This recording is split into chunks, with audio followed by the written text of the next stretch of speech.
walls are closing in on Prime Minister Keir Starmer, and this time there's no way out. The UK Supreme Court has just issued a ruling so explosive, so unprecedented, that it threatens to not only end Starmer's political career, but unravel the very foundation of trust in British leadership. £124,000 in hidden financial dealings, offshore accounts, luxury perks disguised as political expenses, and now a direct order to resign from the highest court in the land. The scandal isn't just political, it's constitutional. What was once whispered in closed rooms has now been shouted from the courtroom steps, live on national television. Buckle up, because the truth is spilling out fast, and the fallout has already begun. In a scene no one could have predicted, the Supreme Court of the United Kingdom convened for what had been widely expected to be a routine judgment on electoral conduct standards. But as the black-robed justices entered the chamber, it quickly became clear that something seismic was about to unfold. Chief Justice Dame Sue Carr took her seat with a file marked "Urgent Sealed," and within moments the room transformed from a legal forum into ground zero for a political earthquake. The Chief Justice's voice was firm, unwavering, and every word she spoke cut through the air like a knife. She declared that the court had found substantial evidence of concealed financial activity directly tied to Prime Minister Keir Starmer, evidence so overwhelming that the court had no choice but to intervene. The revelation centred on an undeclared £124,000 discrepancy tied to real estate profits and offshore asset transfers. The court confirmed that Starmer had failed to disclose a major gain from the sale of a family property, choosing instead to funnel portions of the proceeds into offshore accounts under the guise of consultancy fees. This wasn't a one-time slip or a technical oversight. It was, as Dame Carr declared, a calculated attempt to mislead public record and circumvent fiscal accountability. The courtroom went dead silent. Then came the blow that would ripple across every corner of the nation. A formal recommendation, live on record, for the immediate resignation of Keir Starmer. Never before had a sitting British Prime Minister been subject to such a damning rebuke from the judicial system. The immediate reaction was chaos. Newsrooms scrambled to confirm the ruling. Social media erupted with hashtags like #StarmerResign and #courtroomcollapse, and stunned members of Parliament began issuing emergency statements. Outside Westminster, the public reaction was no less fierce. Protesters began gathering within minutes, waving placards accusing the Labour leadership of corruption and betrayal. What made this moment so much more volatile was the transparency of the judgment. No redactions, no legal jargon to hide behind. The court laid out its findings in crystal clear language, presenting a timeline of transactions, a list of unreported luxury perks, and direct testimony from internal whistleblowers. Among the most explosive revelations was a pattern of gifts and undisclosed donations disguised as policy briefings and party-building expenses. One case involved a weekend retreat in the Scottish Highlands, fully funded by a high-net-worth donor, including luxury accommodation, designer gifts, and private catering, all unreported. Another involved a £39,000 package of high-end goods and travel services gifted to Starmer and his spouse over a 2-year period. While the Labour communications team previously labelled these as non-material contributions, the Supreme Court saw through the smokescreen. They called it what it truly was, an abuse of office for personal enrichment. And yet, perhaps the most chilling part of the court's findings came not from the money trail itself, but from the internal culture it uncovered within Starmer's government. According to documents obtained during the investigation, staffers were allegedly instructed to delete certain email threads, avoid naming specific donors in official logs, and use vague language in all expenditure summaries. One document, revealed live during the broadcast, included a direct instruction from a senior aide: never use real names in expense filings, generic language only. These were not rogue actions from isolated figures. This was a system, a deliberate, structured system of deception that operated right at the heart of Downing Street. Within the hour, major opposition leaders were on air, calling for a full parliamentary investigation. Reform UK's Richard Tice blasted the ruling as proof that the rot goes all the way to the top, while Liberal Democrat leader Ed Davey demanded a snap general election. But it wasn't just opposition MPs sounding the alarm. Sources inside Labour confirmed that several frontbenchers were preparing letters of resignation, and that at least 2 cabinet members had already told their aides they could not continue under this leadership. Starmer himself, in a brief and hastily arranged statement, denied any wrongdoing and accused the Supreme Court of politicising legal interpretations. But the damage was done. The ruling was public. The court's authority was clear. And for the first time in modern British history, a sitting Prime Minister was staring down a legal order to step aside. As more details emerged, they painted a picture of deception that wasn't accidental. It was engineered. Former staffers, previously dismissed or silenced, began speaking to reporters. One ex-aide claimed she was blacklisted for raising concerns about how donor money was reported. Another stated that senior advisors held weekly communications risk meetings, where the primary topic was not public messaging, but how to frame disclosures to appear legal. These weren't isolated warnings, they were institutional practices that, according to the court, violated multiple sections of the Ministerial Code, electoral finance laws, and the Public Interest Disclosure Act. The shock was total. Not only had Keir Starmer's public image as a man of integrity been shattered, but the Labour Party itself now faced a legitimacy crisis. Could the party continue under his leadership without losing all moral authority? Could Britain trust a government whose leader had been ordered to resign by the Supreme Court?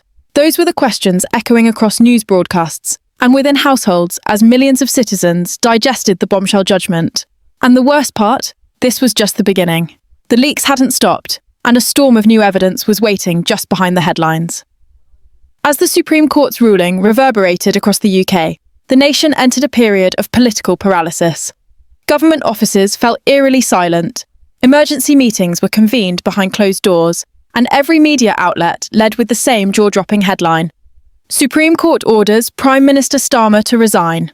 But while the public and press focused on the surface-level scandal, the £124,000 in undeclared income and the £39,000 in donor gifts, a second, even more explosive layer of revelations was beginning to surface. These weren't part of the official judgment, but were instead sourced from an avalanche of internal leaks emerging from inside Downing Street. Over the next 24 hours, what began as a financial scandal evolved into a full-scale national crisis, threatening not just Starmer's leadership, but the very credibility of British governance. Central to this next phase of exposure was a cache of whistleblower files obtained and authenticated by multiple investigative outlets, including The Telegraph, Daily Mail, and The Guardian. These documents were not anonymous nor speculative. They contained time-stamped emails, internal compliance reports, handwritten notes from senior staff meetings, and transcripts from private chat groups used by Starmer's inner circle. The most damning of these showed beyond any doubt that senior officials had repeatedly raised concerns about financial irregularities and donor disclosures, only to be ignored, silenced, or removed from their posts. One particularly incriminating memo came from a former compliance director, Rebecca Haynes, who warned that a failure to declare income and perks could result in judicial scrutiny, loss of public mandate, and constitutional instability. Her message, sent directly to Starmer, reportedly received only one chilling reply: then make sure it stays buried. But nothing stays buried forever. The leaked files also included several audio recordings, unofficial but clear, capturing conversations in which senior Labour Party strategists discussed how to minimise blowback and neutralise watchdog inquiries. In one clip, a communications advisor can be heard saying, "If the Electoral Commission comes sniffing, we can reclassify the wine retreat as a strategic policy session. No receipts, no questions." These aren't the words of a party caught off guard. These are the words of a political machine running a calculated defence against inevitable exposure. And now all of it is out in the open. As news of these internal files broke, the public response grew even more volatile. Crowds outside Parliament swelled in size, transitioning from protest to near riot as demands for immediate accountability intensified. Chants of "step down now" and "Starmer must go" rang out from across Westminster, while rival MPs began drafting emergency motions to force a leadership vote. Meanwhile, inside the Labour Party, panic was erupting. Senior members of the shadow cabinet began distancing themselves from Starmer, quietly leaking statements to the press expressing profound disappointment and urging the party to prioritise stability over loyalty. Some Labour MPs reportedly began direct communication with Reform UK and Liberal Democrats to form temporary voting blocs, preparing for what one insider described as the collapse of executive function. The institutional response was just as swift. The Electoral Commission launched a secondary investigation into party finances, prompted by the whistleblower evidence. HMRC announced an urgent review of tax filings connected to Starmer's property sale, while MI5 began an assessment of potential national security risks stemming from the Prime Minister's offshore financial entanglements. Never before had so many major arms of the British state mobilised in response to alleged misconduct by a sitting leader. The machinery of government, once humming quietly in the background, had turned its gaze inward, toward its own top office. International reaction also poured in. European leaders expressed deep concern over the situation, while American officials avoided public comment, quietly monitoring the unfolding drama through diplomatic channels. The scandal had spilled beyond the UK's borders, and financial markets began to tremble. The pound dipped sharply against the dollar, and investor confidence wavered as fears of governmental instability loomed large. What had started as a courtroom ruling had now mushroomed into a national and potentially international crisis. Amid all this chaos, Starmer made one more attempt to salvage his position. In an unscheduled press conference held in the number 10 briefing room, he stood behind the podium, flanked by visibly uneasy aides. The Prime Minister opened with a defiant tone, reiterating his claim that the Supreme Court had overstepped its jurisdiction. "This is not a resignation matter," he insisted. "We are facing legal interpretation, not legal wrongdoing." But his words failed to inspire. The press corps, brimming with unfiltered outrage, immediately pounced. One reporter shouted, "What about the £124,000? While another demanded to know why critical donor gifts were hidden under party development expenses. Starmer avoided answering directly. He ended the briefing abruptly, his face visibly strained, refusing to take follow-up questions. The press conference only deepened public suspicion. The man who had once branded himself the defender of ethics and rule of law now stood accused by both his critics and former allies of hypocrisy on a historic scale. And then came the real blow, a statement from the Chief Justice herself. In a rare follow-up to the ruling, Dame Sue Carr issued a televised clarification, addressing the Prime Minister's refusal to step down. "Let there be no misunderstanding," she declared. "This court has not merely recommended action, it has identified a legal imperative under the ministerial code and constitutional precedent for the Prime Minister to relinquish his post. Non-compliance would signal a direct defiance of legal authority." The message was unmistakable. Starmer was not just in political trouble. He was now at risk of plunging the country into a constitutional breakdown. Political historians scrambled to find a comparison. Some likened the moment to the Watergate scandal in the United States. Others pointed to the Profumo affair. But even those infamous episodes paled in comparison to the gravity of a Supreme Court directly challenging a sitting Prime Minister's legitimacy in real time. Legal experts warned that if Starmer refused to resign, Parliament could be suspended, a caretaker government installed, or even the monarchy forced to intervene to maintain order. The crisis had become so volatile, so legally combustible, that the entire British system of governance was being tested on a scale unseen in modern memory. All eyes now turned to the palace. Would King Charles step in? Could he? In private, constitutional advisors were reportedly briefing Buckingham on the implications of a Prime Minister who no longer held judicial or public confidence. The very notion of royal involvement in political affairs, something long considered unthinkable, had suddenly become a matter of urgent debate. If Starmer, and that, more than anything, signalled how close Britain now stood to the brink. As the national crisis deepened, the weight of mounting pressure began crushing every pillar of Keir Starmer's government. Inside Whitehall, a state of emergency had quietly taken hold. Key advisors resigned or went dark, departments were left rudderless, and the Prime Minister's daily schedule was thrown into complete disarray. The government's communications office was in meltdown mode, issuing contradictory statements every few hours while aides attempted damage control behind the scenes. But it was clear that control had already been lost. Starmer, once seen as Labour's clean-cut saviour, had now become a political liability so toxic that even his closest allies were fleeing.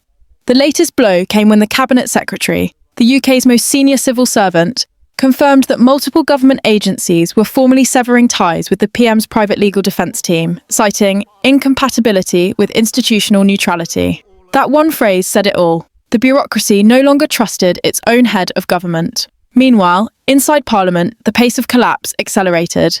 Backbench MPs, previously reluctant to challenge Starmer, now took to the airwaves demanding immediate leadership elections. What had started as murmurs of dissent within Labour's centrist bloc had now exploded into a full-blown mutiny. In a shocking overnight development, a faction of 43 Labour MPs submitted a joint letter to the Speaker of the House, invoking Article 7 of the Parliamentary Ethics Oversight Act, a rarely used mechanism that allows Parliament to bypass party leadership in cases of urgent constitutional threat. This procedural manoeuvre had not been used in over a century, yet here it was, activated live on national television, as cameras captured MPs filing into the Commons, their expressions grim, their resolve unshakable. Britain was not just witnessing a scandal, it was witnessing the open disintegration of a premiership in real time. Fuel was further added to the fire when Reform UK, led by Richard Tice, announced an emergency alliance with the Liberal Democrats, the SNP, and a group of disaffected Conservatives to form a cross-party investigation panel. Their aim?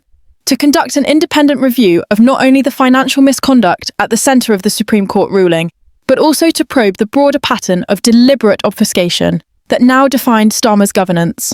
Public support for the panel surged within hours. Polls showed an unprecedented 73% of voters demanding a full forensic audit of all financial activity tied to the Prime Minister and his office. Major broadcasters cleared their schedules for special coverage. Even foreign outlets such as CNN and Al Jazeera began streaming wall-to-wall updates, branding the moment as the fall of Britain's Prime Minister. But perhaps the most shocking development came from inside the Labour Party itself. A leaked internal document revealed that Deputy Leader Angela Rayner had quietly convened a private meeting with party elders and senior trade unionists to discuss a post-Starmer leadership transition.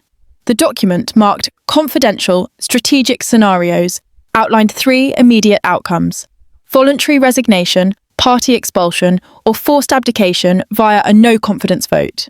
In it, Rayner reportedly expressed grave concern for the party's survivability if leadership remains unchanged beyond the weekend. These weren't the musings of a disloyal deputy, they were the cold calculations of a party on the verge of total collapse. Outside Westminster, the pressure cooker of public anger was reaching its boiling point. Demonstrations grew in size and intensity. In London, over 50,000 people flooded Trafalgar Square, waving placards that read, "No more lies," "Clean house now," and "Where is justice?" Smaller protests broke out in Manchester, Birmingham, Glasgow, and even rural towns, typically disengaged from politics. Civil society organisations, legal scholars, and even some royal commentators warned that the situation was spiralling dangerously close to constitutional chaos. The question dominating every screen, every conversation, every front page was the same. Will Starmer resign, or will Britain be forced to tear itself apart first? And then came the royal intervention. At 6:00 p.m. sharp, Buckingham Palace released a carefully worded statement. It avoided direct mention of Starmer, but was unmistakable in its tone. The Crown observes with deep concern the current climate of constitutional uncertainty. Her Majesty's government must at all times reflect the trust and integrity of the people. While not a direct call to resign, royal experts agreed it was as close to a public warning as one could get, without triggering a full constitutional showdown. Behind the scenes, sources revealed that King Charles had already received 3 separate briefings from his legal advisors, each confirming the unprecedented nature of the crisis. If Starmer did not step aside within 72 hours, they warned, the monarchy would be forced to consult Privy Council protocols not invoked since the reign of Edward VIII. The ripple effect of the palace's involvement was immediate. Key members of the House of Lords began calling for Starmer's suspension. Financial regulators froze several accounts linked to his offshore transactions. Former Prime Ministers, Theresa May, Gordon Brown, and even Tony Blair, issued veiled criticisms in public forums, warning that the legitimacy of the entire British system was now in jeopardy. The NHS, meanwhile, postponed several ministerial policy rollouts due to lack of executive clarity. The machinery of governance had ground to a halt, paralysed by a scandal that no one had seen coming, but one that now seemed impossible to survive. As Britain stood on the brink, even global leaders began reacting. The European Union issued a formal request for clarification on the status of Starmer's Brexit negotiations, fearing instability could impact pending trade deals. The White House, though reserved in its language, described the situation as concerning and urged for transparent accountability at all levels of government. Markets reeled. The FTSE 100 dropped 3.2% in a single afternoon. Investors pulled back from British bonds. And for the first time since World War II, the Governor of the Bank of England delivered a joint televised address with the Chancellor of the Exchequer, reassuring the public that contingency plans were in place for all outcomes, including a transition in executive leadership. All this occurred within 72 hours of the Supreme Court's decision. As the third night fell over a restless and deeply divided Britain, Keir Starmer remained in number 10 Downing Street, isolated, increasingly silent, and surrounded by advisors who no longer believed in a path forward. The once confident leader who rose to power on promises of transparency, reform, and ethical government now found himself trapped in the very machinery he had vowed to clean up. The final decision loomed large. And as the nation held its breath, one truth remained crystal clear. Whatever happened next would alter the future of British politics forever. If you believe the British people deserve truth, transparency, and leaders who are held accountable, then don't stay silent. Share this video now to make sure every citizen knows what's happening behind the closed doors of Downing Street. Leave a comment with your thoughts. Do you think Keir Starmer should resign immediately?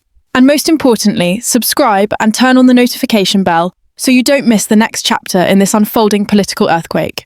Britain is at a crossroads, and your voice matters more than ever. Let's stand together, because democracy dies in silence.